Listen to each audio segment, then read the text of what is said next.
Well, hello and a warm welcome. Dr. Sill here. I'm a junior doctor from Australia, training to become a psychiatrist. And in today's video, we're going to talk about paraphilias. Well, I had to give a bit of a presentation, informal chat to the staff where I work about paraphilias. And I thought after all that bloody reading that I had to do, that I should make a bit of a video talking about them. I guess the first thing to say is that it's a grey area, complicated field. Like it's really clear to know what's a disorder, and there's some black and white cases of when it's a paraphilic disorder, and then there's kind of normal variant of human sexuality, and that's pretty clear.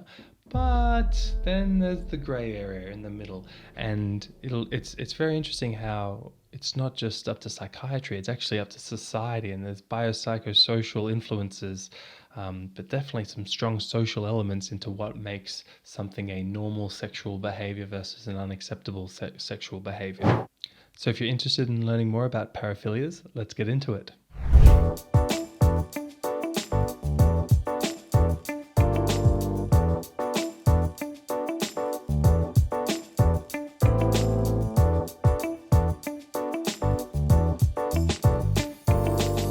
Now, there are 8 different types of paraphilias. It's probably useful to start with a definition. Now, this video is not aimed at being a formal psychiatry level lecture on the matter, but I thought it's just more an informal discussion about paraphilias and the treatment for paraphilias, and especially sadism disorder.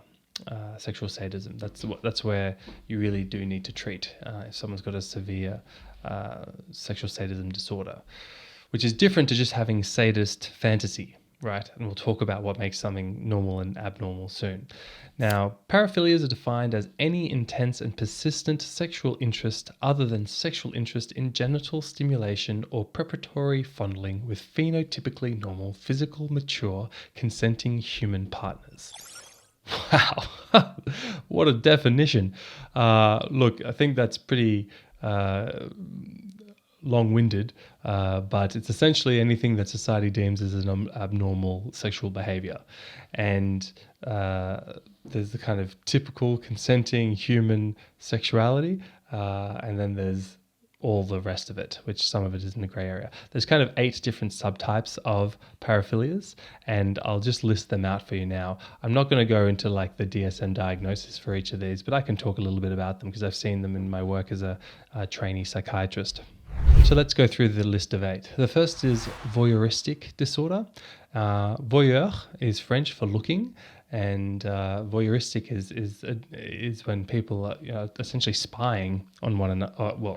It's when a person is spying on someone else to try and see them in a sexually vulnerable situation, such as getting changed. There's also exhibitionistic disorder, which is, well, it's what it sounds like. It's when one displays their genitals to people, usually people who aren't aware, and it can be in public places. And I've had friends affected by this, and it's very distressing.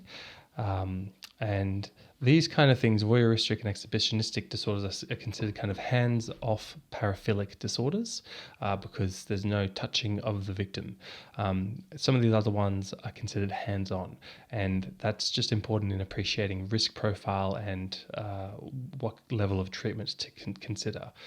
Now, frotteuristic disorder is the sexual gratification of rubbing, usually non-consenting people, with your genitals.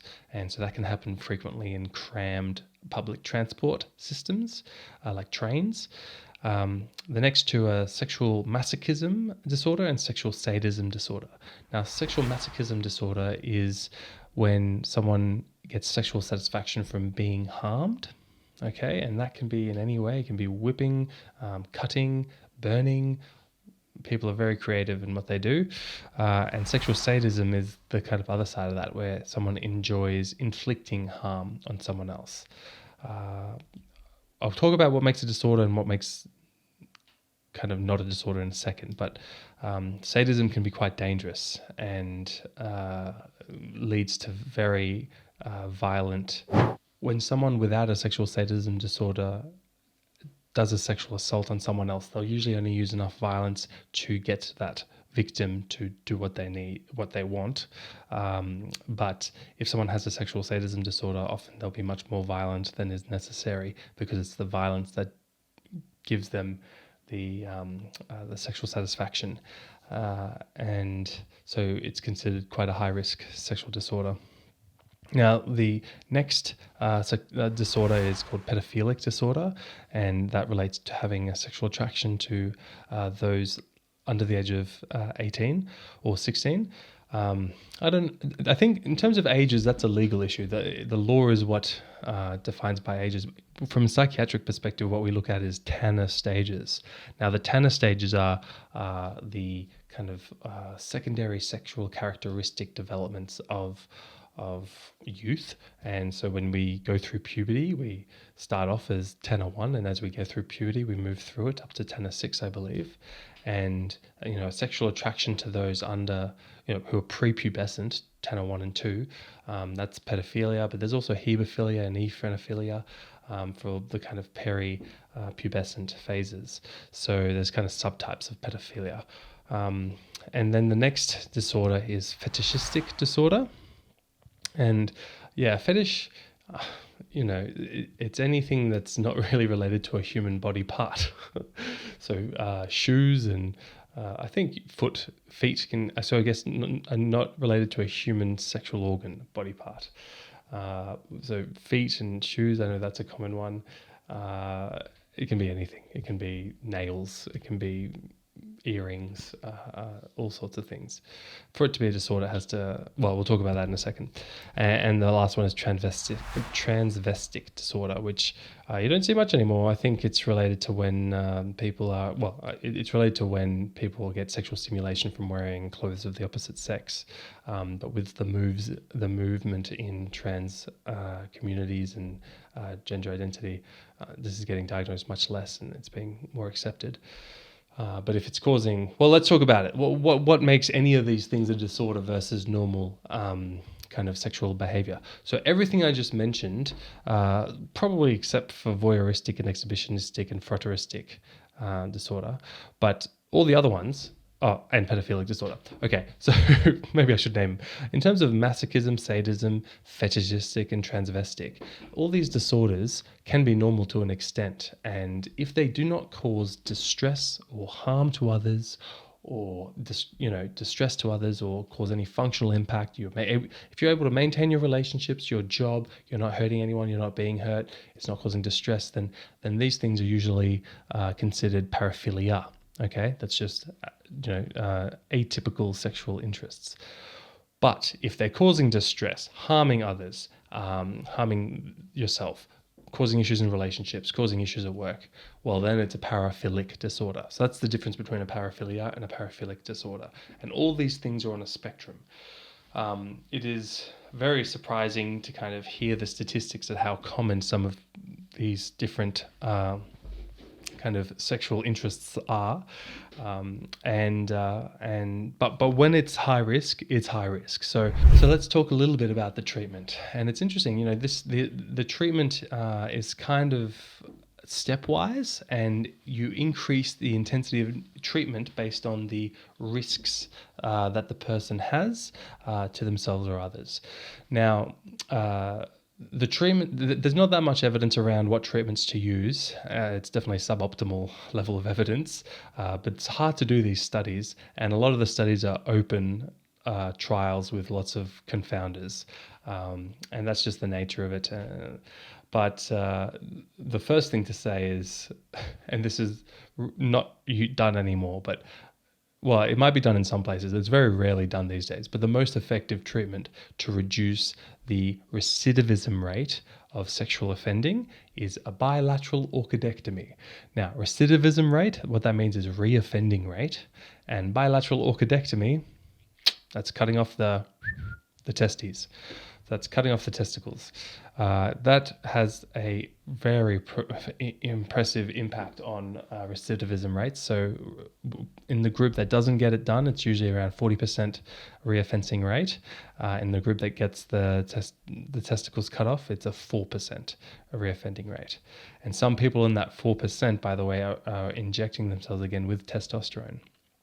I should take a bit of a tangent here to note that the mainstay around treating severe, let's talk about sadism. The mainstay around treating high-risk sexual behavior, especially with sadism, is reducing testosterone, and it's really about treating adult men. That's where most of the problem behaviors are seen. Now, the first line treatment for sexual sadism, we talked about the bilateral orchidectomy, the castration. That doesn't happen much anymore. The first line treatment is high dose SSRIs. So SSRIs, you've probably heard of them, selective serotonin reuptake inhibitors. These are the drugs used in depression. But did you know they're also used at very high doses in OCD?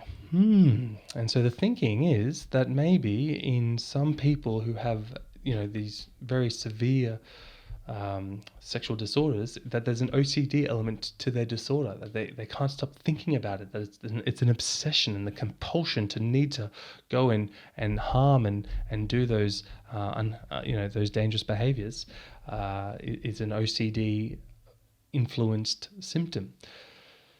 Also, the side effects of SSRIs, especially at high doses, is you do get sexual side effects. So it's treating probably two elements of the sexual disorder issue. Again, just taking it back a second, we don't understand the exact cause of why people get these disorders. There's psychodynamic theories, there's psychosocial theories, there's neurodevelopmental theories, there's post-trauma theories. It's probably a mix of all the above. But multifactorial cause is very likely, and so we probably need a multifactorial solution, which means medications and therapy and social supports. But we're just talking about medications right now because that's what I studied about for my talk with the staff. So high-dose SSRIs is the first line. The next line up from that is progesterone. Anyone, have you ever think about why giving a male progesterone would help reduce sexual offending? Well, it comes back to testosterone. It's about reducing that testosterone, and when you bump up to progesterone, it actually inhibits the release of this hormone called gonadotrophic releasing hormone from part of the brain called the hypothalamus, and the inhibition of that hormone means that the pituitary gland doesn't release the hormones that trigger the testicles to release testosterone. It's a whole pathway from the hypothalamus to the pituitary all the way down to the testes. For the med students out there, if you block GnRH, then the pituitary gland won't release follicular stimulating hormone and luteinizing hormone, and then you will not have the Leydig cells in the testes releasing testosterone, getting a low level of testosterone. But it's, so the two medications are used are medroxyprogesterone depot, which is an injection, or something called ciproterone acetate, which is a pill, twice daily. So it's going to be hard to have good compliance with a anti-testosterone, anti-libidinal medication. So it's not commonly done where people get the ciproterone acetate. It's much more common that they get the medroxyprogesterone depot because you can ensure compliance. Look, there's side effects with all these medications. There's the standard stuff, headaches, nausea, pain at the injection site. But there's also risks that are more longer term, and that's kind of around osteoporosis. You might not know this, but the cells in bone that build, the osteoblasts, respond to testosterone to build bone. So a lack of testosterone and relative increase in estrogen means that you get thinner bones. You get osteoporosis is a side effect. Not everyone gets it, and it is preventable, but through supplementation and exercise, those can help prevent it. But progesterone can do that. Now, the most recent and most commonly used medication that I've seen used before is something called leuprorelin. And this has largely replaced medroxyprogesterone and ciproterone acetate.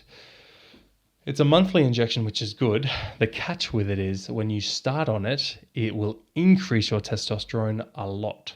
So the way to start it is by starting it with the medroxyprogesterone depot, so that the progesterone blocks that initial rise in testosterone. And the way that it works is that it's a GnRH analog, so it's binding to the receptors in that hypothalamus, triggering it to release lots of testosterone via the intermediary hormones of FSH and LH, follicular stimulating hormone and luteinizing hormone. But it's so potent that those receptors don't get switched off.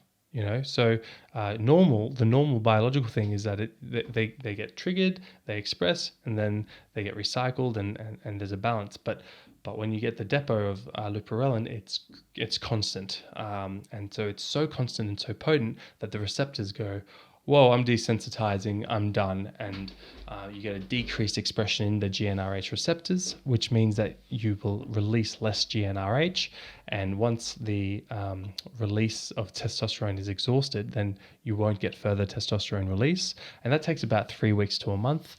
And so after that, you have a low level of testosterone. And you got to watch out for side effects with low testosterone. You can have feminization side effects, breast development. You can get osteoporosis, as I said.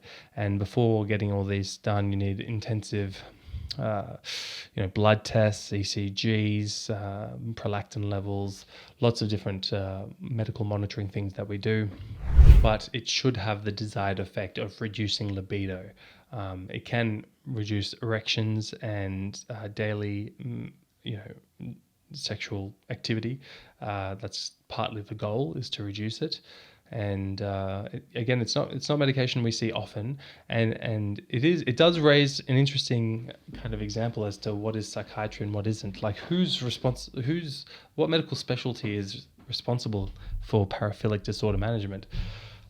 Is it police? Is it medicine? Is it I don't know, something else? But at the end of the day, it is psychiatrists who have ended up managing these kind of situations, and we end up using endocrinological medications, such as these hormones. So that's a very interesting aspect of psychiatry, that it's not just in a box, that it's deeply connected to every other specialty of medicine, because everyone can have mental health problems.